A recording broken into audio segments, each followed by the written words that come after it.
반갑습니다. 우리 교도님들 별거 없이 잘 지내시는지 모르겠습니다. 코로나19가 아직도 진정이 되지 않고 있습니다. 오히려 세계를 향해서 기세를 떨치고 있는 것 같습니다. 정말 저희들 태어나고 나서 이런 병균이 전 세계를 이렇게 도는 것은 처음인 것 같습니다. 한 달, 두 달 이렇게 코로나를 보면서 여러 가지 느낌이 많습니다. 저희들한테 정말 많은 참회와 교훈을 주는 것 같습니다. 일상생활 속에서 은혜와 감사를 모르고 살다가 이렇게 우리 생활을 단절시키고 보니까 정말 우리의 그동안 평범한 일상이 은혜고 감사고 축복이었다 하는 것을 이제 깨우치는 것 같습니다. 요즘 한국인을 못 들어오게 하는 나라가 100개 나라가 넘었다고 합니다. 우리가 그동안 참 비행기 타고 이 나라 저 나라 많이 해외에 다녔던 것 같은데 이제 좀 절제를 하라는 것이 아닌가 그런 생각이 들어집니다. 물론 해외를 못 나가신 분들은 제외를 하고요.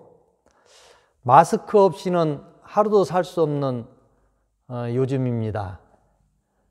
그것도 가만히 생각해 보면 이제 말 좀 적게 하고 안으로 사색을 하면서 살아라 그런 생각이 들어지고 코로나가 사람들을 다 흩어놓고 있습니다. 뭉치지 못하게 하는 것 같습니다.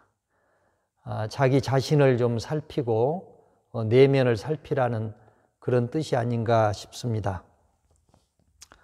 벌써 두 달째 교당에서 법회를 보지 못하고 있으니까 저는 은근히 그런 걱정도 됩니다. 이 세상의 모든 일들은 그대로 놔두면 녹슬고 빛이 나지 않습니다. 우리의 신심, 공심, 공부심은 나날이 수시로 챙겨야 하는 마음입니다. 그래서 우리는 일주일에 한 번씩 적어도 법회를 보면서 우리 마음을 챙기는데 이렇게 장시간 동안 법회를 보지 못하기 때문에 우리의 신심이나 공심이나 공부심이 떨어질까 걱정이 되기도 합니다. 몇몇 원로 교도님들은 가정에서 더 많이 경전도 봉독하고 독경 기도를 한다는 말씀을 들었습니다. 전답도 가만히 놔두면 잡초가 계속 길어나는 것처럼 우리의 마음밭도 잠시라도 챙기지 않으면 무거워하기 때문에 수시로 심고 기도하고 가정에서도 염불좌선하고 경도 있고 이런 시간을 가졌으면 좋겠습니다. 오늘은 정산종사 법어 유촉편 11장에 있는 법문을 가지고 몇 말씀 드리겠습니다. 말씀하시기를 맥이 떨어지면 죽는다 하나니 도가에서 법맥이 상통되지 않으면 그 회상은 위축되고 마나니라. 스승과 제자 사이에는 신맥이 통해야 되고 동지와 동지 사이에는 정의의 맥이 통해야 이 회상이 무궁한 번영을 누리리라 그러셨습니다. 회상을 오랜 세월 이어가려면 법맥이 통해야 합니다. 법통이 계속 이어져야 합니다. 종통이 이어져야 되고 교법이 계속 이어져야 됩니다. 그리고 그 스승님들과 제자 사이에 신맥이 늘 연결되어야 합니다. 신맥이라고 하는 것은 스승님의 마음을, 스승님의 언행을 내가 그대로 배우고 실천하는 것입니다. 동지와 종지 사이에는 정의의 맥이 흘러야 한다. 맥이라고 하는 것은 무엇입니까? 기운이나 힘을 말합니다. 어찌 보면 맥이라고 하는 것은 그 물체나 사람도 이 맥이 있죠. 맥은 뼈대를 얘기하는 것 같습니다. 산도 계곡과 능선이 있는데 그 능선을 우리는 산맥이라고 합니다. 풍수 지리설에 의하면 맥이 좋은데, 산맥이 좋은 데서 장사나 유인이 많이 난다고 그랬습니다. 저 강물도 수맥이 있죠. 물이 흐르는 맥이 있습니다. 우리가 글을 써도 문맥이 있고 또 우리에게 생명선이 되는 우리 몸에는 혈맥이 있습니다. 이렇게 맥이 계속 이어져 가야 되는데 과거에 훌륭한 성인들이 세상에 신흥 종교를 세우고 나오신 교주님들이 많이 계셨습니다. 그러나 교주 당대에는 흥왕을 하다가 교주가 죽고 나면 법통이 끊겨서 바로 시들해지는 종교들이 많이 있었습니다. 우리 회상의 법맥은 대종사님께서 혼자 고행하시고 자수성각을 이루셨지만 맥을 어디다 대셨는가요? 2500년 전에 나셨던 서가모니 부처님께 맥을 대셨습니다. 연원을 대셨습니다. 우리 한민족은 누구한테 맥을 댔습니까? 홍익인간의 이념을 실현하는 당군 왕검에게 맥을 대고 시조로 모셨습니다. 교조의 근본 정신이 면면히 흘러내려가는 것, 이것을 우리는 법맥이라고 하는 것입니다. 그래서 요운품 41장에 도가의 명맥은 시설이나 재물에 있지 않고 법의 해명을 받아 전하는 데 있다. 밖으로 찬란한 시설, 재물 많이 있으면 좋죠. 돈도 많이 있으면 좋죠. 그러나 그것은 결코 그 법통, 그 법을 오래 이어갈 수가 없습니다. 그래서 우리는 교도수보다 법통 계승자가 얼마나 많으냐, 이것이 훨씬 중요합니다. 금강경의 부처님도 겐지스강 항아사 모래수보다도, 그렇게 많은 중생보다도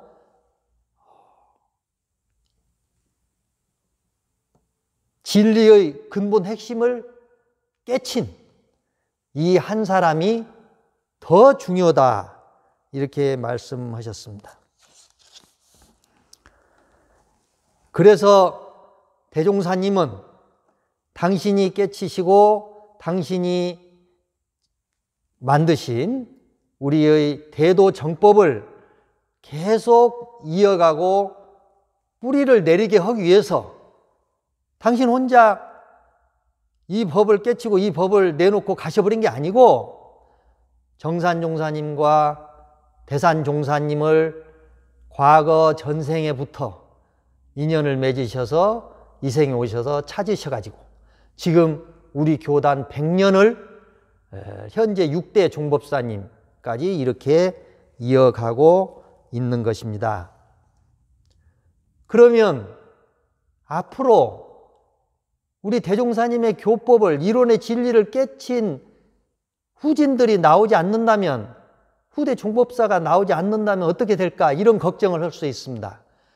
그러나 대종사님께서는 과거는 선천시대요, 미래는 후천시대인데, 과거는 일렬에 천보살이 나왔지만 앞으로 미래는 인지가 발달하고 사람들이 더욱더 과학이 발달하고 하기 때문에 천열에 만보살이 나온다고 그랬습니다. 그래서 우리 교단도 지금 100년 동안에 벌써 6분의 대원정각 열애의가 나오신 것입니다. 그렇기 때문에 앞으로 설사 우리 제가 출가 교도가 엄불교 교도가 아니더라도 세상 사람들이 대종사님 법을 보고 정말 눈물을 흘릴 그런 사람들이 많이 나온다, 이렇게 말씀을 하셨습니다. 그러시면서 우리의 교법은 누구든지 가져다 쓰는 사람이 주인이 된다. 공심 있는 사람이 가져다 쓸 때 주인이 된다. 우리의 교법은, 대종사님의 법은 이론상의 진리에 근원하고 있죠. 대종사님께서 부산 초량에 가셨을 때 그 당시 6대 요령의 이론의 종지와 사은사여 사막팔조 그 교리도를 보시고 좋다, 참으로 좋다, 누가 내 법을 알아보겠느냐. 서울에서 6대 요령 초기 교서 교법을 출판하셔가지고 익산으로, 우편으로 보내고 익산을 가셨어요. 내려가셔서 제자들하고 이야기를 하는데 제자들이 그 법을 보고 그렇게 반응이 많이 없는 겁니다. 그래서 대종사님께서 나는 너희들이 통곡할 줄 알았더니 송아지, 강아지와 이야기하고 있는 것 같다, 이런 말씀을 하셨습니다. 우리도 세상을 살아갈 때 어쩌습니까? 내가 힘이 약하면 힘이 있는 사람에게 의지해서 살죠. 그거를 우리는 접붙인다고 그럽니다. 그렇게 맛있는 과일나무인 단감이 지 혼자 크는 게 아니고 똘감나무, 그 고엽나무라고 하죠. 거기에다가 접을 붙여서 단감나무가 큽니다. 대종사님께서 팔산 선지님을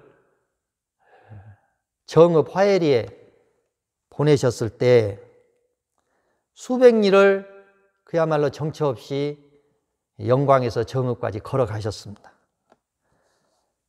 그런데 정산종사님이 마음에 무엇이 걸리신 듯 걱정이 되셨어요. 팔산 선지님을 보시고. 그러시면서도 이제 내 영겁대사를 해결할 날이 왔다. 멀리 영광을 향해서 사배를 하시고 그 해운 할머니의 반대로 바로 영광을 가실 수는 없었습니다. 그 뒤에 거의 한 달 후에 영광에 가서 대종사님을 뵙다고 합니다. 근데 팔산 선지님은 정산종사님보다 19살을 더 자신 19살을 더 자셨으니까 얼마나 참 옛날 같으면 아들 같고 하셨지만 정산종사님을 그 자리에서 팔사님도 알아보고 장영으로 모셨다고 그럽니다. 둘째는 교단이, 회상이 발전하려면 스승과 제자 사이에 신맥이 있어야 한다.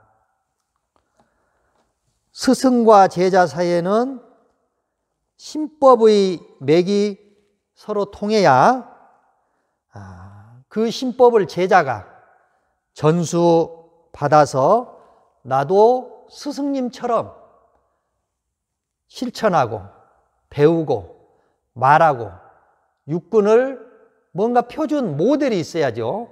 그래서 우리는 스승님의 그 삶의 모습을 보고 심신상련하면서 살아갑니다.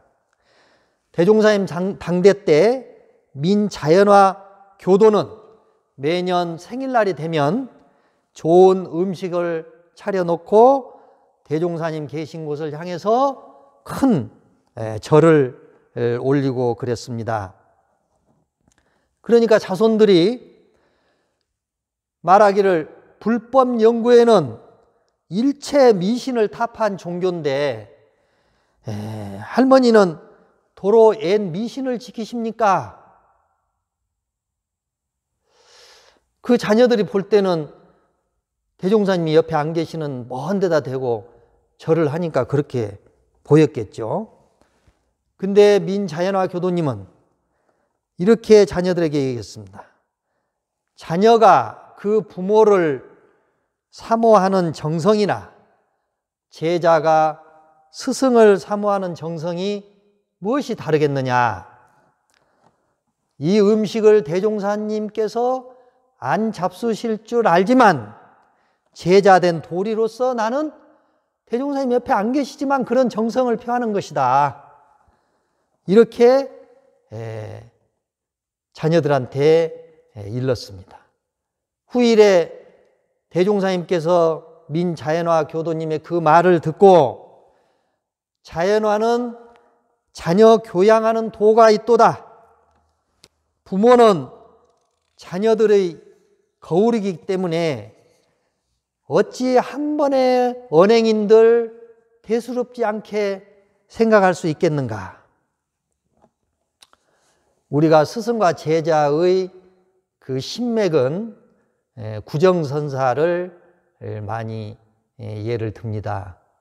그 구정선사는 그 추운 겨울에 9번의 솥을 고치고 또 잘못 고쳤다고 하면은 또 솥을 걸고 또 잘못 걸었다 하면은 또 걸고 이렇게 하다가 나중에 그 스승님한테 온통 바치고 사는 거죠. 나중에 그 스승님이 아프셔가지고 병원에 이제 누워 계시는데 가서 간병을 하다가 호련히 마음이 열려서 깨쳤다는 이야기가 있습니다. 대산종사님께서도 대종사님이 정산종사님을 시키셔가지고 전주를 기차를 타고 저 남쪽으로 내려가거라. 그러나 전주는 들리지 마라. 그래 내려가시다가 진안에 가셔가지고 만덕산 좌포에 가서 노덕성옥 대산종사님의 할머니죠. 할머니를 통해서 그 나이 14살 밖에 안 된 대산종사님을 찾으셨어요. 그 후일에 대산종사님은 3대 우리 원불교 회상의 종통으로서 얼마나 법문을 우리한테 많이 해 주셨습니까? 대산종사님은 대종사님과 정산종사님을 생각하면 그 은혜라고 하는 것은 저 하늘보다도 높고 저 바다보다도 넓은 그런 은혜를 저희들에게, 저희 후진들에게 늘 말씀을 하셨습니다. 불성들이, 부처님과 성현들이 회상을 펴시고도 10분의 2나 3 정도밖에 세상에 나타내 보이고 가신다. 10분의 2, 3만 보이고 가신다. 우리가 어찌 그 불성들의 뜻을 깊이 알겠느냐. 우리들의 작은 소견으로 성현을 개교하는 것이 얼마나 어리석느냐. 성현이 이렇다 저렇다. 우리의 그 작은 눈으로 그 넓고 지혜로운 부처님의 세계를 우리가 알 수가 없는 것이죠. 마치 두 발로 걸어가는 사람이 날아가는 비행기 속도를 측량하는 것과 같다. 그래서 우리는 부처님을, 성현을 적어도 3생을 모셔야 법을 받는다고 대종사님께서 자주 말씀하셨다고 합니다. 우리 교도님들이나 저는 과거 전생에 대종사님이나 부처님을 몇 생을 모셨을까요? 만일에 이 생에 정말 우리가 성불을 하지 못하고 재중하지 못한다면 이 생에 그 끈을, 그 믿음을 놓지 않고 다음 생, 또 그 다음 생에 해서 결국은 우리가 성불의 목적지에 도달해야 할 것 같습니다.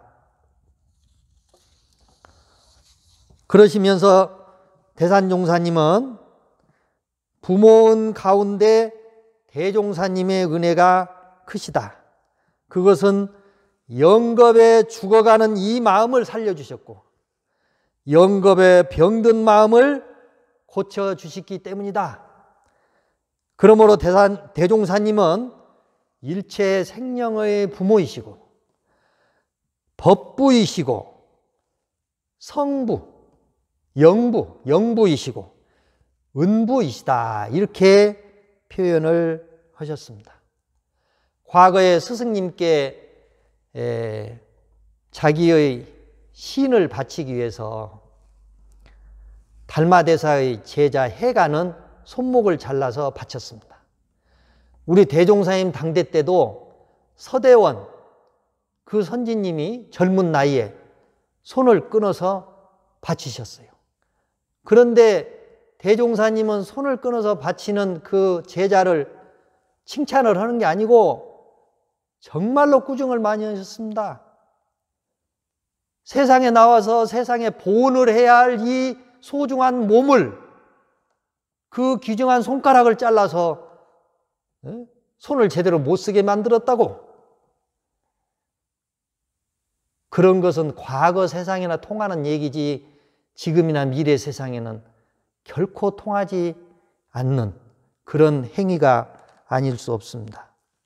부처님도 당대 때 살아 계실 때 삼처전심이라고 그 부처님의 10대 제자 중에 가장 지혜가 밝았던 가섭존자 마하가섭은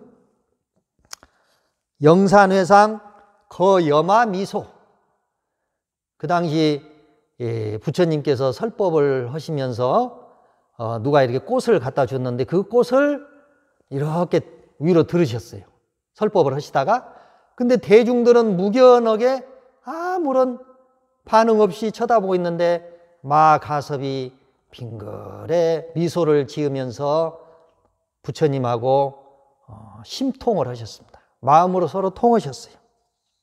그러면서 부처님께서 나의 정법 안장과 열반 묘심을 마하가섭에게 부촉하노라. 이렇게 대중들한테 말씀을 했습니다. 두 번째는 다자탑에서 설법을 하시다가 설법을 하시려고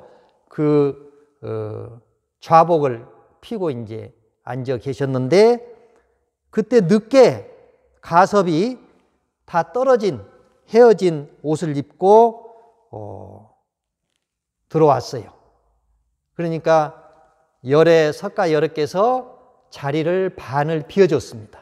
그거를 전분 반좌라 이렇게 해서 다자탑 전분 반좌 이렇게 이제 자리를 비워주니까 그 많은 대중들이 생각하기를 저 늙은 비구가 무엇이길래 열애의 자리에 앉으라 하는가? 대중이 그렇게 의아해하는 모습을 보고 부처님께서 그 가섭의 덕을 칭찬하셨다는 일화가 있습니다. 그리고 마지막 세 번째는 쌍님의 관 속에서 발을 내미셨다. 이게 이제 부처님이 이제 열반에 이제 드셨어요. 근데 마가섭이 늦게 도착을 하셔가지고 어찌 벌써 열반에 드셨나이까?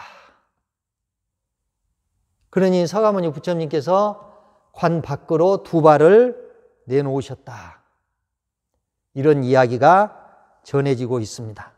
그래서 법이라고 하는 것은 사정으로 주고받지 못하는 것이고 반드시 저희 해안이 열려야 그 법을 받아들일 수 있다. 스승의 마음을 제자가 스승 마음 그대로 열려야, 깨쳐야 스승님의 그 깨친 마음을 받아들이죠. 용은 여의주를 얻어야 조화가 나고 수도인은 성품을 깨달아서 보아서 단련할 줄 알아야 능력이 난다 그랬습니다. 어쩌십니까? 우리 교도님들 혼자 가정에서 교당에서 그 참 주옥 같은 금옥 같은 법문을 보시면서 혼자 눈물도 흘리시고 참회도 하고 각심도 하고 그런 적이 얼마나 있으십니까?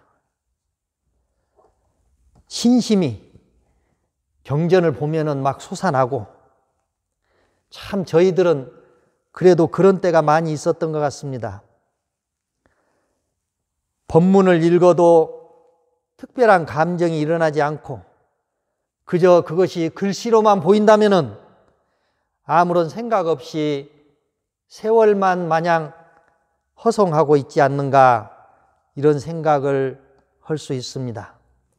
그래서 우리는 정말 우리의 그 자성 광명, 마음딸, 우리의 성품 자리, 그 자리를 늘 스승님하고 지금 대종사님, 정산종사님이 안 계시지만 그 3세 재불재생과 시몰상조해야 한다. 마음딸 서로 비춰야 한다. 시몰상조해야 한다. 이런 생각이 들어집니다. 우리가 보통 세상을 살면서 돈도 필요하고 집도 필요하고 옷도 필요하고 의식주가 필요합니다. 좋은 사람도 내 옆에 있으면 좋고 그러나 우리는 내가 좋아하는 것에 너무 빠져버리면 내가 싫어하는 것에 너무 집착해버리면 내 정신과 마음이 산란하고 요란하고 어리석고 글러지기 때문에 우리는 그 일은 하지만 돈도 벌지만 좋은 물건도 가지고 있지만 착심을 놓고 살아야 한다. 내가 가지고 있을 때는 그거를 선용해서 잘 쓰지만 거기에 너무 집착해서 그것이 내 앞에서 없어지면 마음에 상처 있고 마음이 아프고 괴롭고 이래서는 안 되기 때문에 우리는 늘 생사해탈을 하는 그런 마음으로 살아가라고 했습니다. 그래서 애착, 탐착, 원착심 이런 걸 다 놓으라고 했어요. 근데 착심을 가져야 할 것이 딱 한 가지 있습니다. 그것이 스승과 제자 사이다. 제자는 부처님, 스승님을 늘 마음에 모시고 사모해야 한다. 그 정말 밤이든 낮이든 앉으나 서나 자나 깨나 스승님을 늘 마음에 모시고 살면 내가 스승님처럼 닮아가는 것이죠.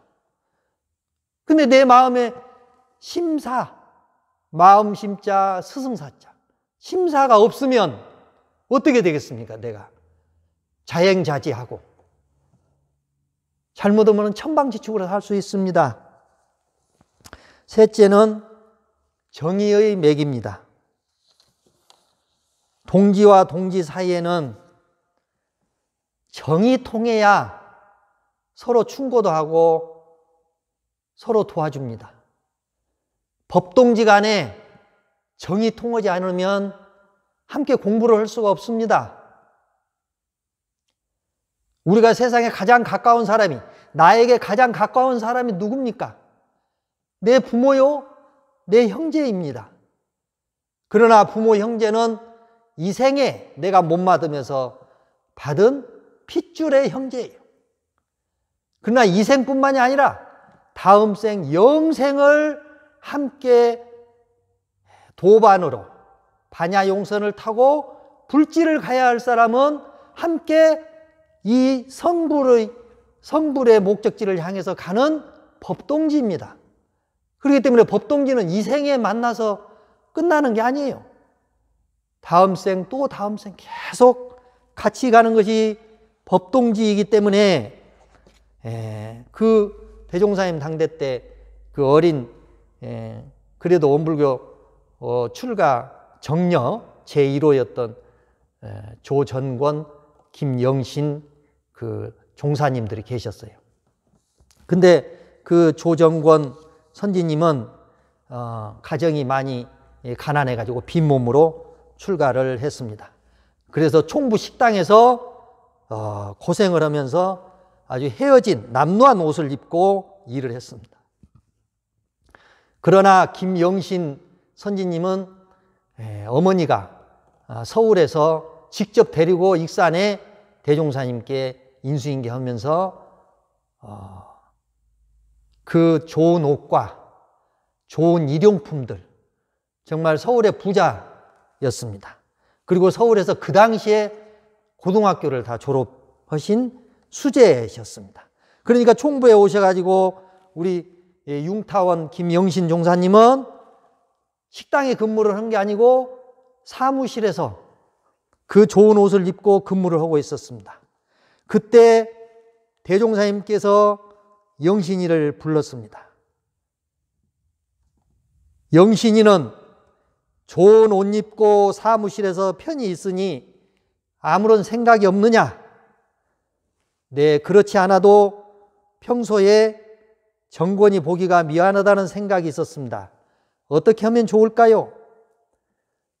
너 그 좋은 옷 서로 나누어 입고 동지들과 항상 동고동락할 생각으로 살아가면 좋지 않겠느냐? 대종사님 잘 알겠습니다 하고 김영신 선지님은 자기의 좋은 옷과 넉넉한 일용품들을 다 싸가지고 대종사님한테 아예 갖다 드렸습니다. 저희들도 출가를 해서 거의 40년을 살아가고 있지만 우리 동지 사이에 선우진 간에 인정의 맥이 이어지려면 세 가지를 잘 지키고 실천해야 합니다. 동지가 선배가 됐든 후배가 됐든 어떤 경우에도 원망하거나 미워해서는 안 된다. 교당에서 교무들이 사는 것도 마찬가지입니다. 그리고 법동지의 어려움과 기쁨을 늘 함께 해야 합니다. 동고동락을 하지 않고 자기 혼자 특별하겠다, 나 혼자 잘 먹고 잘 살겠다라는 생각을 한다든지 나 혼자 더 튀어나겠다 이런 생각을 하면 우리 정산 종사님께서는 학원생들한테 그랬어요. 누가 100점 맞으려고 하지 마라. 다 함께 80점 맞기를 노력해라. 이렇게 해서 제자들을 가르치셨습니다. 세 번째는 자신의 허물은 살필지언정 동지의 잘못을 드러내거나 말을 하면 안 된다. 어떻게 해서든지 동지의 그 잘못은 감싸고 용서하면서 함께 나가야 한다. 정산 종사님께서 제자들한테 가장 강조했던 것이 제자들이 잘못하면은 회의를 해가지고 저 동지를, 저 사람을 이 청정한 도량에 있으면 안 됩니다. 밖으로 내보내야 합니다. 정산 종사님 그러셨어요. 대종사님 제자들이다. 대종사님이 보내지 않는데 어찌 내가 쓸모없는 사람이라고 밖으로 내보내겠느냐. 저 사람도 잘 우리가 공을 들이고 잘 키우면 나중에 반드시 쓸 때가 있다. 우리가 나무 토막 하나, 빗자루, 몽둥이 하나도 다 갖고 있으면 쓸 때가 있지 않습니까? 근데 이 세상에 그 만물의 영장인 사람이 아무리 잘못됐다 하더라도 쓸 곳이 없겠어요? 저희는 그만큼 사람을 소중하게 생각하고 사람을 부처님으로 모셔야 한다. 이렇게 생각을 합니다.